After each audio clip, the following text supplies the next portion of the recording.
Supreme court দুবার ইশারা করেছিল যে আধারকে মান্যতা দেওয়া হোক, কিন্তু ইলেকশন কমিশন অনড় ছিল, নাগরিকত্বের পরীক্ষা দিচ্ছিল। আর সেখানেই বড় হার নির্বাচন কমিশনের। দেশের নির্বাচন কমিশন কার্যত এসআইআর নিয়ে তাদের যে প্ল্যান, সেই প্ল্যানে ফেল করল। নমস্কার, আপনারা দেখছেন কলকাতা টিভি, আর আমি আপনাদের সঙ্গে নিমাই পান্ডা। 2 মাস ধরে মামলা চলছিল সুপ্রিম কোর্টে। কি নিয়ে? না, সত্যিকারের যারা ভোটার তারা যেন এসআইআর এর মাধ্যমে ভোটার লিস্ট থেকে বাদ না পড়েন। বিভিন্ন বিরোধী রাজনৈতিক দল, সমাজকর্মীরা বা সমাজসেবী সংস্থাগুলি তারা মামলা করছিল। 2 মাস ধরে শুনানি হল। শেষ পর্যন্ত নির্বাচন কমিশন কিন্তু হার মানতে বাধ্য হল। কি হবে?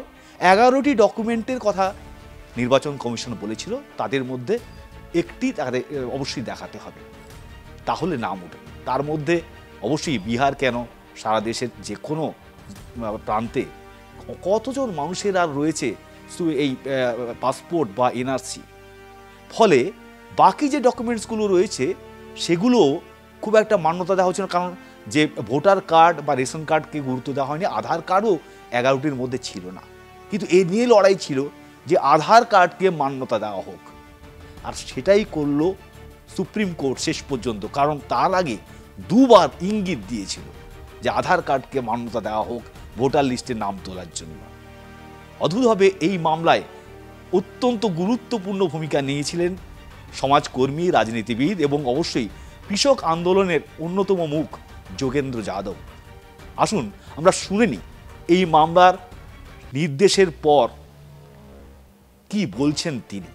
कोई 2 महीने की कानूनी लड़ाई के बाद आखिर वोटबंदी की साजिश पे एक बहुत बड़ा विराम लगा है।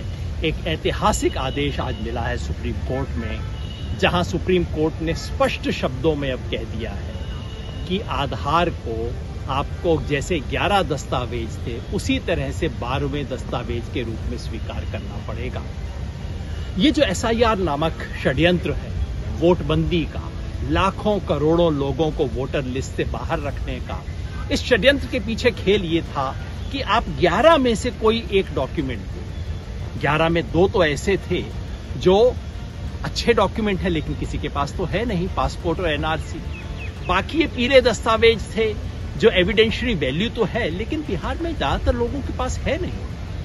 लेकिन दूसरे कुछ ऐसे डॉक्यूमेंट थे जो कि चुनाव आयोग खुद हमेशा स्वीकार करता रहा था, चाहे वो एपिक हो, आधार हो, पैन कार्ड हो, ड्राइविंग लाइसेंस हो।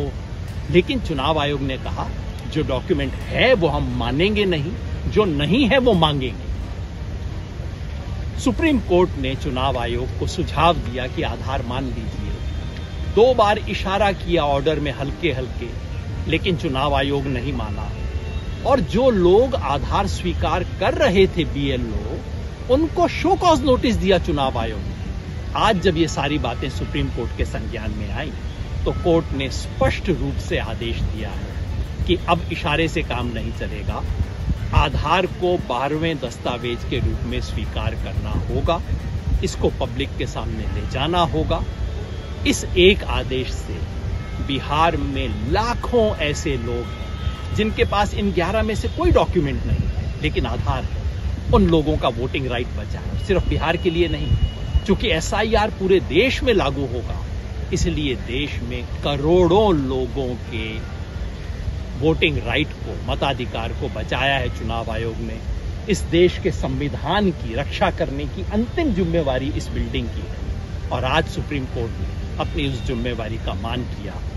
শুনলেন তো সুপ্রিম কোর্টের ডিভিশন বেঞ্চ যে রায় দিল তা নিয়ে বিজেপি যেভাবে অপপ্রচার শুরু করেছে বলে অভিযোগ করছেন অনেকে, সেখানে কিন্তু এই যোগেন্দ্র যাদবের বক্তব্যটা অত্যন্ত গুরুত্বপূর্ণ।